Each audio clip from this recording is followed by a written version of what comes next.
Welcome back to the Deep Dive. Really excited about today's topic because, well, it's one that affects everyone, and honestly, it seems to cause endless arguments. Nutrition. Absolutely. It's a minefield out there. It really is.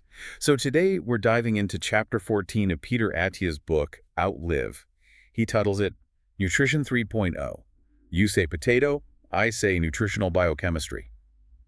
Kind of sums it up, doesn't it? It really does. A clear signal he wants to move beyond the usual food fights. Right. Our mission here is to try and unpack why talking about food gets so heated, look at the, frankly, surprising limits of what science actually knows, and, maybe help you figure out how to navigate all this confusion to find what works for you. And Attia kicks things off with, well, a pretty funny but telling story about how much he hates discussing diet at parties. Oh, yeah, like pretending to have a seizure or suddenly needing to take a phone call. Exactly. It sounds extreme, but it just highlights how utterly frustrating and emotionally loaded he finds the whole subject. You can really feel that exasperation coming through.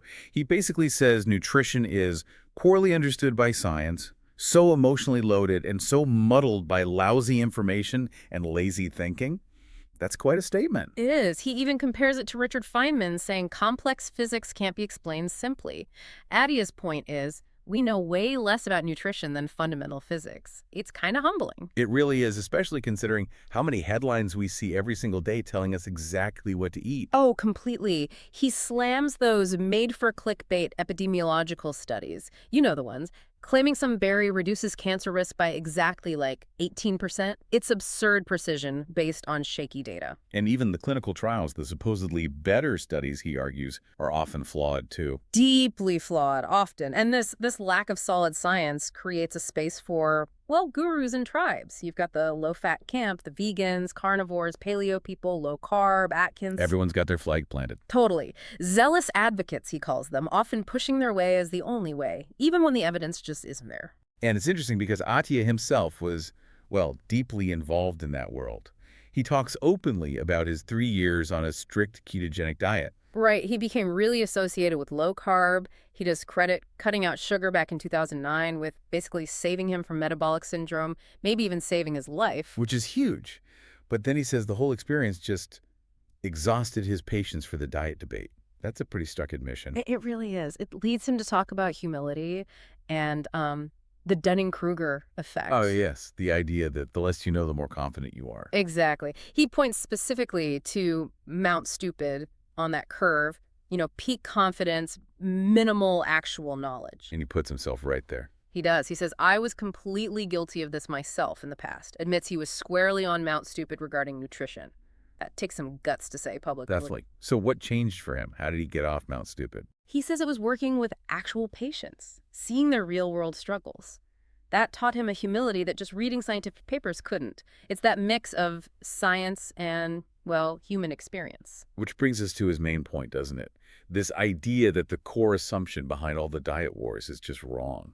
Precisely. The assumption that there is one perfect diet that works best for every single person is absolutely incorrect. That's the bedrock of his argument. So ditch the idea of the perfect diet. Yep. And he suggests we stop talking about diet altogether and start focusing on nutritional biochemistry. Shifting the language to shift the focus. I like that.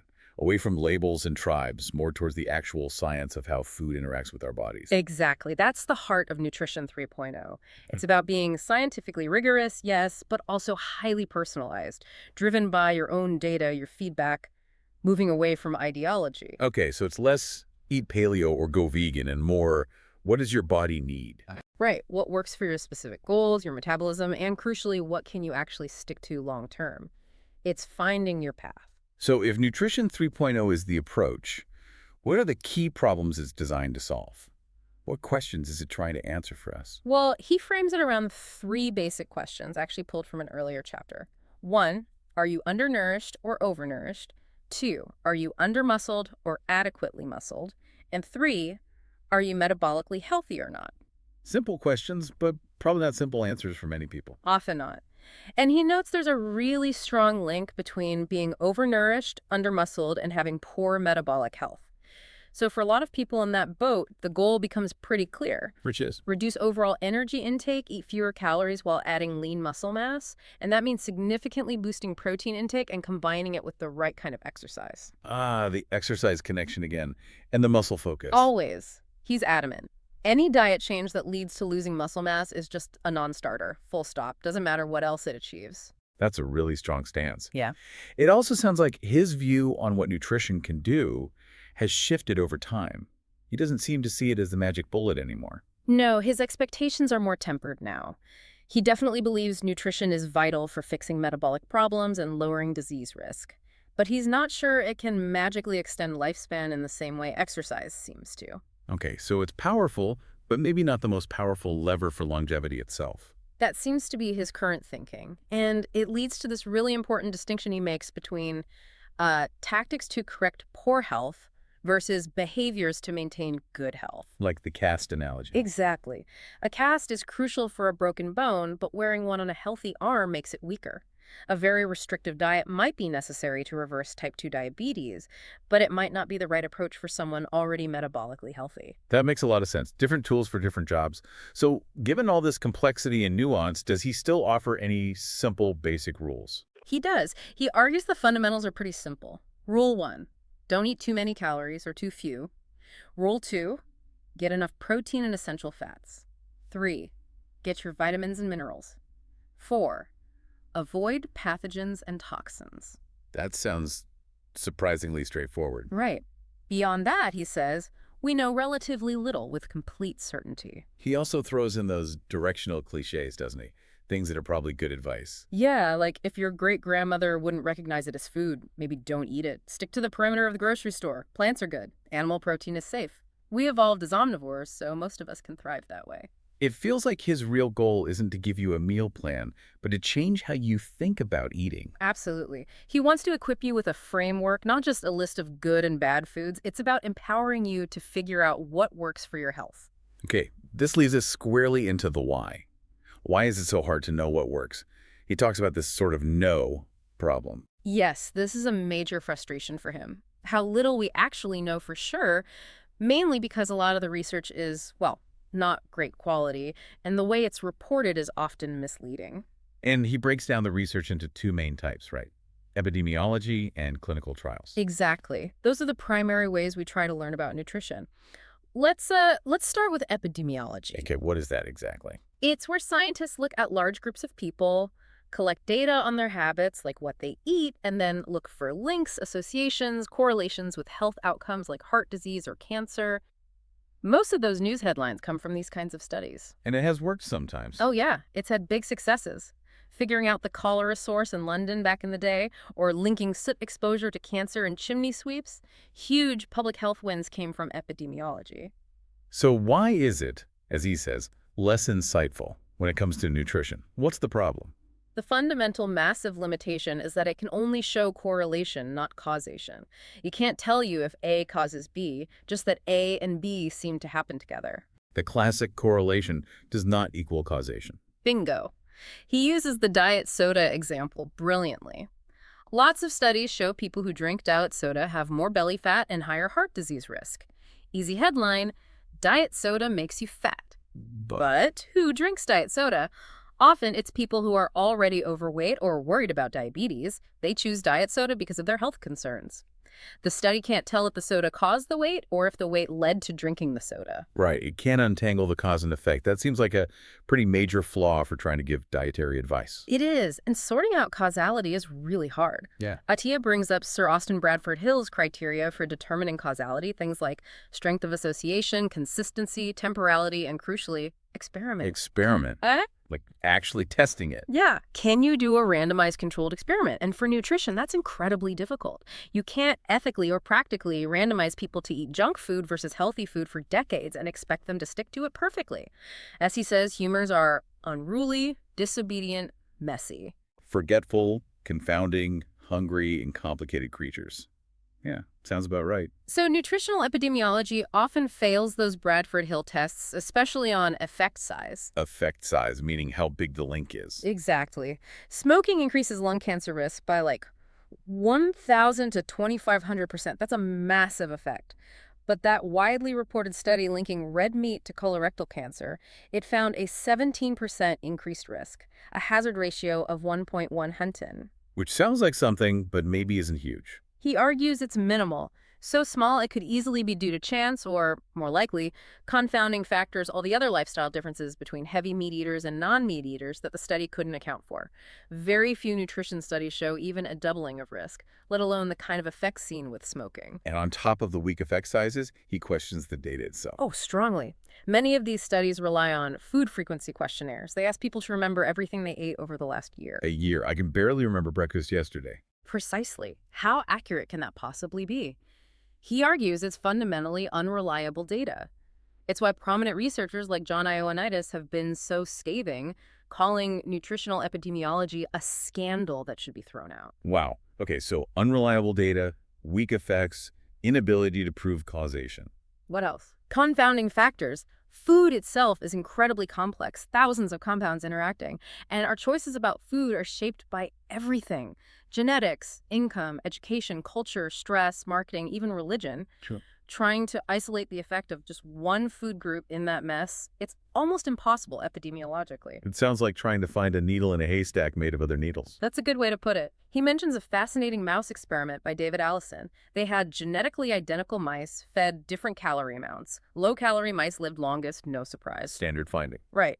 But then Allison took only the group that could eat as much as they wanted and analyzed them using epidemiological methods as if they were just an observed group. And within that group, the mice that ate the most calories lived the longest. Wait, the opposite conclusion. How? Healthy user bias. The healthiest, most robust mice in that group naturally had bigger appetites, ate more, and lived longer because they were healthier to begin with. An epidemiological analysis alone would get the cause and effect totally backward. And you see this healthy user bias pop up elsewhere, right? Like with the alcohol studies. Absolutely. That whole idea that moderate drinking is healthy, Attia argues it's heavily biased. Healthy older people might drink moderately because they're healthy enough to do so. People who abstain might do so because they have health problems or addiction issues. Epidemiology just sees the correlation. So it looks like drinking makes you healthy, but it's more that healthy people are the ones still drinking moderately. Pretty much. Yeah. And he points to newer studies using lever techniques like Mendelian randomization, which uses genetic variations as a kind of natural experiment, finding that once you strip away those confounding factors, the supposed health benefit of alcohol vanishes. The conclusion: likely no healthy dose. Okay, so epidemiology for nutrition seems shaky at best. What about the other main type of study? Clinical trials. Aren't they supposed to be the gold standard? In theory, yes. You take groups, randomize them to different diets, diet X versus diet Y, and compare outcomes. Randomization helps deal with confounding factors, so you can potentially infer causality. Sounds better. But I'm guessing there are catches. Big catches. There's always a trade-off. Sample size, how long the study runs, and how much control you have. To get perfect control, you'd need a metabolic ward study feeding people measured meals under observation. Like locking them up and watching them eat. Essentially. But you can only do that with a tiny number of people for maybe a few weeks. It's just not feasible for long-term studies on large groups needed to see effects on chronic diseases. So real-world trials have less control. People are living their lives. Exactly. And that brings back the biggest issue: compliance. Can people actually stick to the assigned diet for years? It's way harder than remembering to take a pill every day. Which makes interpreting the results tricky. He uses the Women's Health Initiative, the WHI study, as a prime example, right? The classic example. Massive study, nearly 50,000 women, 8 years, $750 million spent, designed to test if a low-fat, high-fiber diet prevented major diseases like breast cancer and heart disease. And the results. Basically, no significant difference between the low-fat group and the control group. Headlines screamed, "Low-fat diet doesn't work." But Attia argues that's the wrong takeaway. Why? Because the low-fat group didn't actually eat a low-fat diet. They ended up consuming about 28% of calories from fat, the control group, around 37%. So they were comparing a moderate fat diet to a slightly higher moderate fat diet. Precisely. They were too similar. The study didn't fail to show that a truly low-fat diet isn't effective. It failed to even test a truly low-fat diet effectively in that population. So it comes down to that nuance between efficacy and effectiveness. Exactly that critical nuance. Efficacy is Does it work under ideal conditions? Effectiveness is, does prescribing it work in the real world with imperfect adherence? The WHI really only tested the effectiveness of recommending a moderately lower-fat diet to that group and found it didn't make much difference. It told us almost nothing about the efficacy of a genuine low-fat diet. That's a crucial distinction that probably gets lost in most reporting. Okay. Okay, so if WHI was flawed, are there any clinical trials he thinks are, well, better, less bad? He points to the pre-dimed study from Spain as maybe one of the best, or at least bad, examples. Pre-dimed. What did they do differently? It had a really elegant design. Instead of just telling people to eat a Mediterranean diet, they actively helped them. They randomized about 7,500 high-risk people into 3 groups. 2 groups got free weekly gifts, either a liter of extra virgin olive oil or a big bag of nuts. So they nudged them towards the diet with free food. Clever. Very clever. The control group was just advised to follow a lower-fat diet. And what happened? The results were so striking, the trial was stopped early, after about 4.5 years. It was deemed unethical to keep the control group on the lower-fat advice. Wow. Why? What did they find? Compared to the control group, the olive oil group had a 31% lower rate of major cardiovascular events, stroke, heart attack, death. The nut group had a 28% lower rate. Huge reduction. That's dramatic. Yeah. Comparable to statins, almost? That's how Attia frames it, yeah. As powerful as statins for primary prevention in that high-risk group, they even saw signs of better cognitive function in the Mediterranean diet groups. Okay, that sounds pretty convincing for the Mediterranean diet, then. Is that the answer? Well, Attia's conclusion is still cautious. Possibly, but not necessarily. Remember, these were people already at high risk. Would a healthy person see the same benefit? We don't know. And were there any issues with the study itself? There were. It had to be reanalyzed due to some issues with the initial randomization process, though the main conclusions held up. But there's still the possibility of performance bias. The Mediterranean groups got free food and maybe more attention from researchers, which could have influenced their behavior in other healthy ways beyond just the oil or nuts. Right, so even the least bad study isn't perfect proof for everyone. Exactly. It's strong evidence for that population, but not a universal prescription. Which brings us back full circle, really, to what he calls the most vexing issue of all. Individual variation. Yeah. Why does one person thrive on a certain diet while another feels terrible or gets no results? The averages in these studies hide that completely. Totally. And he breaks it down into 2 key reasons. First, simple compliance. Can you personally stick to the diet? That varies massively based on psychology, habits, lifestyle. And second, Your unique individual metabolism. How does that specific way of eating interact with your biochemistry, your genetics, your current health status, and risk factors? so when people say diets don't work, what they really mean is That diet X or diet Y doesn't work for everyone. Doesn't mean it works for no one, just that there's no single magic bullet diet out there. this has been incredibly clarifying, honestly. Taking a really complex, messy, emotionally charged topic and breaking down why it's so messy. It really hammers home the need to get past the labels and think more about that underlying nutritional biochemistry for ourselves. That's the goal. Understanding the science's limitations is definitely step 1 in figuring out your own path. So what's next? How do we actually start figuring that out? Well, that's exactly what we'll get into in our next deep dive, covering Chapter 15. Attia starts giving more concrete tools and frameworks to help you personalize your approach, digging deeper into applying this nutritional biochemistry idea. Okay, looking forward to that. But maybe a final thought to leave you with for now. Considering just how complex our bodies are, how varied our responses are, and how flawed so much of the research is, how much of what we think we know about the right way to eat is actually based on solid universal science versus just, cultural habits, clever marketing, or maybe even our own biases playing tricks on us. That is definitely something to chew on. Thanks so much for joining us on this deep dive into the nutrition maze. We hope you'll tune in next time as we look for the way out.